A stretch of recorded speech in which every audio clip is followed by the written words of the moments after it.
मेरे प्यारे भाइयों और बहनों, पिछले 2 महीने से पूरा देश कोरोना महामारी की चुनौती और लॉकडाउन के चलते रोजी रोटी रोजगार के गंभीर आर्थिक संकट से गुजर रहा है। देश की आज़ादी के बाद पहली बार दर्द का वो मंजर सबने देखा कि लाखों मजदूर नंगे पांव भूखे प्यासे बगैर दवाई और साधन के सैकड़ों हजारों किलोमीटर पैदल चलकर घर वापस जाने को मजबूर हो गए। उनका दर्द, उनकी पीड़ा, उनकी सिसकी देश में हर दिल ने सुनी, पर शायद सरकार ने नहीं। करोड़ों रोजगार चले गए, लाखों धंधे चौपट हो गए, कारखाने बंद हो गए, किसान को फसल बेचने के लिए दर दर की ठोकरें खानी पड़ी। यह पीड़ा पूरे देश ने झेली, पर शायद सरकार को इसका अंदाजा ही नहीं हुआ। पहले दिन से ही मेरे सभी कांग्रेस के सब साथियों ने, अर्थशास्त्रियों ने, समाज शास्त्रियों ने और समाज के अग्रणी हर व्यक्ति ने बार बार सरकार को यह कहा कि ये वक्त आगे बढ़कर घाव पर मरहम लगाने का है। मजदूर हो या किसान, उद्योग हो या छोटा दुकानदार, सरकार द्वारा सबकी मदद करने का है। ना जाने क्यों केंद्र सरकार ये बात समझने और लागू करने से लगातार इनकार कर रही है। इसीलिए कांग्रेस के साथियों ने फैसला लिया है कि भारत की आवाज़ बुलंद करने का यह सामाजिक अभियान चलाना है। हमारा केंद्र सरकार से फिर आग्रह है कि खजाने का ताला खोलिए और ज़रूरतमंदों को राहत दीजिए। हर परिवार को 6 महीने के लिए 7,500 रुपये प्रतिमाह सीधे कैश भुगतान करें और उसमें से 10,000 रुपये फौरन दें। मजदूरों को सुरक्षित और मुफ्त यात्रा का इंतज़ाम करके घर पहुंचाइए और उनके लिए रोजी रोटी और राशन का इंतज़ाम भी करें। महात्मा गांधी नरेगा में 200 दिन का काम सुनिश्चित करें, जिसे गांव में ही रोजगार मिल सके। छोटे और लघु उद्योगों को लोन देने की बजाय आर्थिक मदद दीजिए ताकि करोड़ों नौकरियां भी बचे और देश की तरक्की भी हो। आज इसी कड़ी में सोशल मीडिया के माध्यम से एक बार फिर सरकार के सामने ये मांगे दोहरा रहे हैं। मेरा आपसे निवेदन है कि आप भी इस मुहिम में जुड़िए, अपनी परेशानी साझा कीजिए ताकि हम आपकी आवाज़ को और बुलंद कर सके। संकट की इस घड़ी में हम सब हर देशवासी के साथ हैं और मिलकर इन मुश्किल हालातों पर अवश्य जीत हासिल करेंगे। नमस्कार। आज देश भर में कांग्रेस के कार्यकर्ता, कांग्रेस के नेता उन लोगों के पक्ष में अपनी आवाज उठा रहे हैं जो लॉकडाउन से, कोरोना महामारी के असर से सबसे ज्यादा प्रभावित हैं। हम इसीलिए ये काम कर रहे हैं ताकि सरकार उनकी आवाज सुने। 10,000 रुपए की मांग कि हर जरूरतमंद के अकाउंट में तुरंत 10,000 रुपए डाले जाएं, ये एक मांग है हमारी।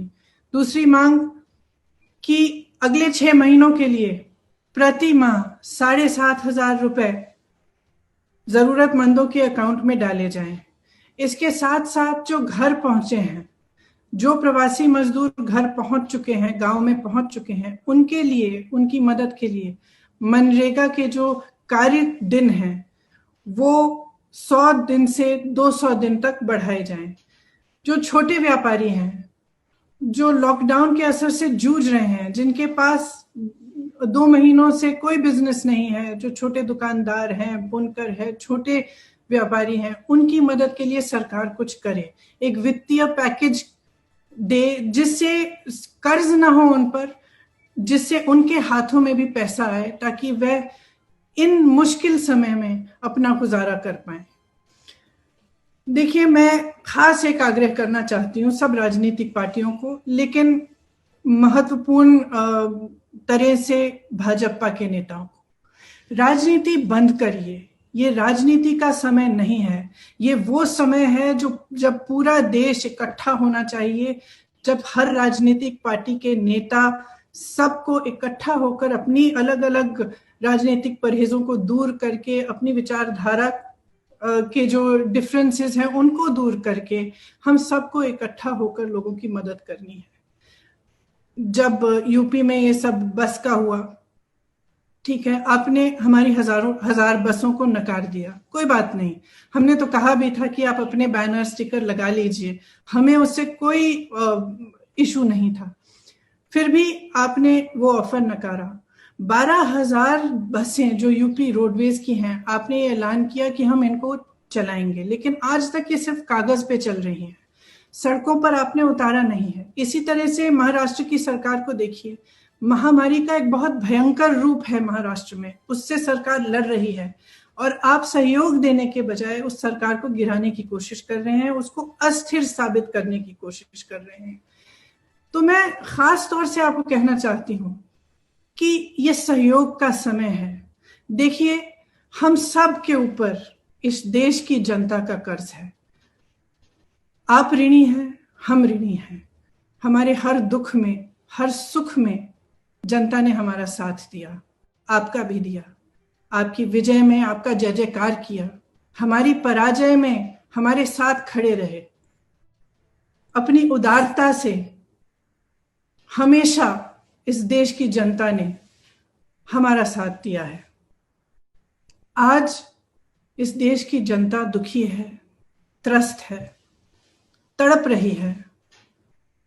एक बेटा खुद बैल बनकर बैलगाड़ी में अपने परिवार को बिठाकर चल रहा है, एक बेटी अपने पिता को साइकिल पे बिठाकर 600 किलोमीटर साइकिल चला रही है अपने गांव तक।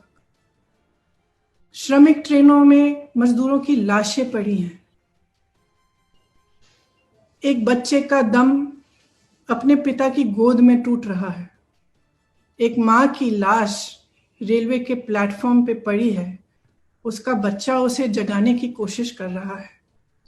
इस देश की एक एक मां इस दृश्य को देख रही है। एक एक मां उस मां के दिल के साथ जुड़ी हुई है। एक एक मां रो रही है। हमारी भारत माता रो रही है और आप मौन हैं। आप कुछ नहीं कह रहे हैं, आप आगे नहीं आ रहे हैं, सहायता नहीं कर रहे हैं। ये कोई राजनीतिक मांग नहीं है जो हम उठा रहे हैं, ये मानवीयता के आधार पर मांग है। हम आपसे आग्रह कर रहे हैं कि राजनीति छोड़िए। जिस जनता ने हम सबको बनाया है, जिस जनता ने आप में विश्वास रखा है, जिसने आपको बनाया है, आपका साथ दिया है, अब ये समय है कि हम सब आप इस जनता का साथ दें। इस दुख की घड़ी में, इस संकट के समय में आप एक एक भारतवासी के साथ खड़े रहें। जो सबसे ज्यादा जरूरतमंद हैं, जो सबसे ज्यादा तड़प रहे हैं, जो सबसे ज्यादा दुखी हैं, उनके साथ आप खड़े रहें। मैं जानती हूं कि उत्तर प्रदेश के बहुत सारे कार्यकर्ता भी मुझे अभी देख रहे होंगे। मैं आप सबको दिल से धन्यवाद देना चाहती हूं। हमारे अध्यक्ष गिरफ्तार हुए हैं, लेकिन हिम्मत नहीं हारे। मैं जानती हूं कि वो वहां पर भी लड़ रहे हैं और आपके साथ हैं, और आप सब उनके साथ खड़े हुए हैं। आपने आवाज बार बार उठाई है। हम लड़ते रहेंगे, वह लड़ते रहेंगे। ये हमारा कर्तव्य है। हमारा कर्तव्य ये है कि हम सबके लिए अपनी आवाज उठाएं और न्याय मांगें।